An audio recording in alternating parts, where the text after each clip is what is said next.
What's up YouTube, Saf here on Super Saf TV, and this is everything you need to know about the iPhone 7.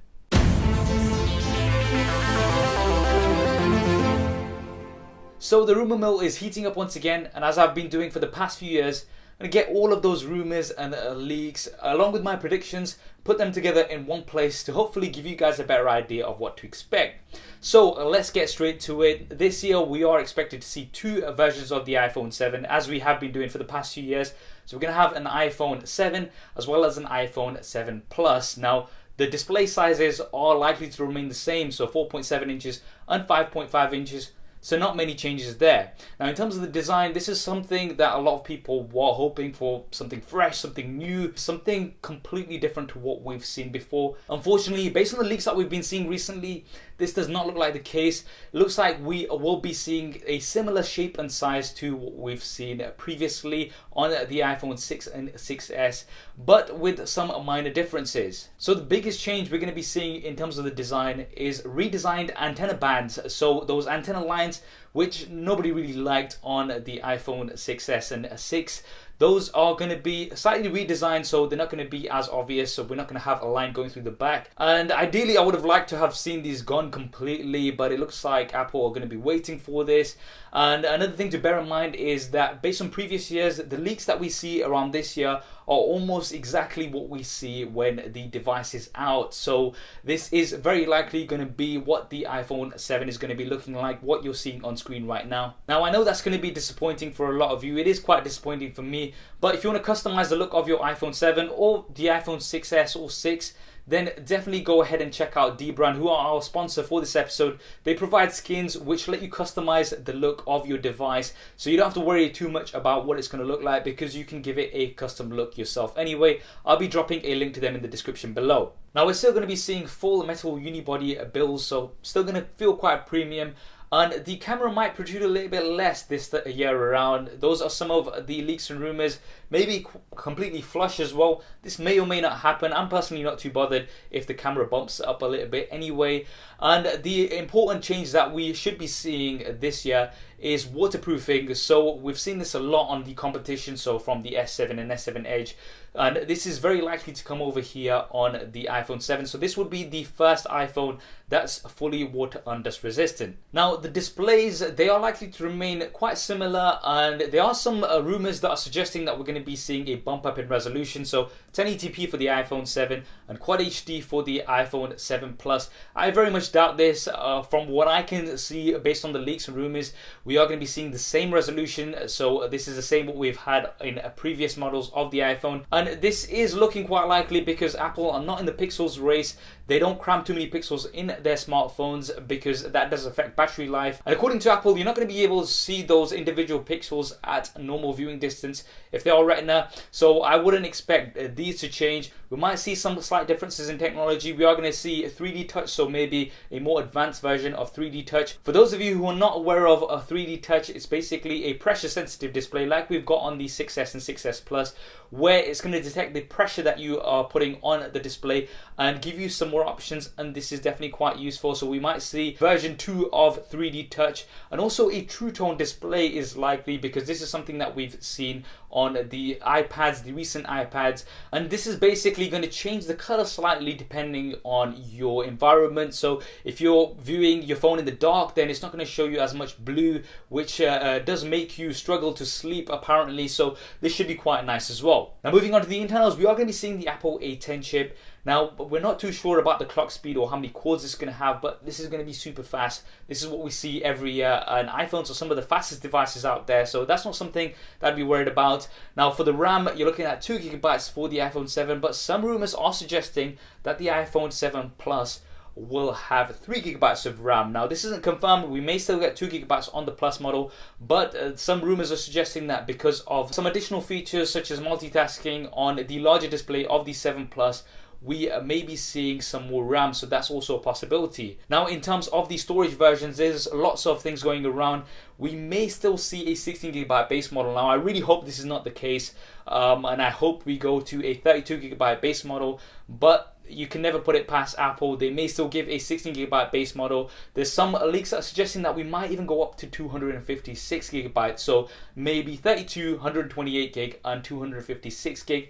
This may just be reserved for the larger Plus model, and we may still be seeing the base 16GB model for the standard iPhone 7. I really hope this is not the case, but you never know. Now let's talk about the cameras. This is where it gets quite interesting. Resolution wise, I can pretty much guarantee that it's going to be 12 megapixels, and this is because Apple maintained 8 megapixels for many years on their iPhones, and they just upgraded to 12 megapixels on the 6S, so it's very unlikely that they're going to be going to anything larger in terms of pixels. 12 megapixels is what we're most likely going to be seeing, but we are going to be seeing some improvements, so larger pixel sizes, so better low light performance, better colors, and the general updates that we see year on year. And iPhones generally have some of the best cameras out there, so I'm pretty confident that we're going to be seeing some nice cameras. What's interesting, however, is that some rumors and leaks are suggesting that the Plus model, so the iPhone 7 Plus, will have a dual lens setup.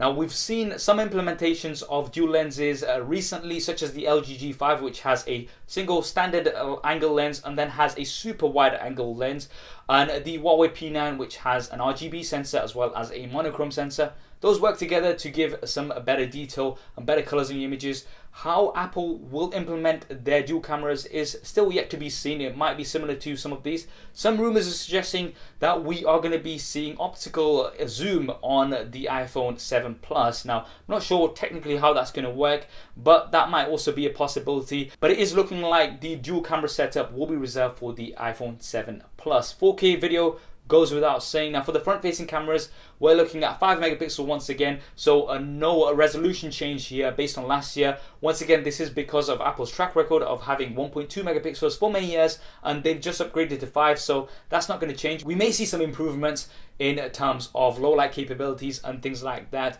and we may also see a wide angle lens for the front facing camera. This is a trend amongst selfie cameras these days because a lot of people take group selfies, so this is something that we might be seeing on the iPhone 7. And 1080p video recording from the front facing camera, this is something that I'm hoping for anyway. Apple still have 720p on the iPhone 6s and 6s Plus, which is definitely quite backdated, so having 1080p would definitely be useful. Now, for the operating system, we're going to be seeing iOS 10. In terms of the specific features, we are going to have to wait and see, and there's going to be an Apple event soon as well, so that might give us a few hints in terms of what we can expect on the software side of things, but we are going to be seeing some general improvements in terms of performance. In terms of other additional hardware features, now this is something that you've probably heard before because it's been covered quite a bit, and it's looking likely that we may be losing the 3.5mm headphone jack. That will be going all together. This is looking very, very likely based on all the leaks and rumors. Now, personally for me, that's not a huge deal because I use Bluetooth earphones anyway, but if you've gone out and spent a lot of money on some wide earphones, then that might be a bit of an issue. No doubt there's going to be some adapters that Apple will be selling, maybe 20 or 30 bucks, that's going to set you back. But there are going to be some other options, and you will also have headphones, which are already out these days, which will connect through the Lightning port. So this is going to be quite interesting. I personally not too concerned about losing that. I know some of you will be. Now, there's also a possibility of having a smart connector on the back. Now, this is once again looking like it's going to be for the iPhone 7 Plus. So this is going to allow things like wireless charging, possibly, maybe connecting to some other accessories, maybe a keyboard and things like that. So this is also a possibility, and certain leaks do show this, certain renders show this on the back of the iPhone 7 Plus model. This is something we're going to have to wait and see, but it would be quite interesting. There's some other rumors about stereo speakers, so potentially 2 speakers on the bottom of the device. This is because the 3.5mm headphone jack would have disappeared, so we'll have some space there for possibly dual speakers.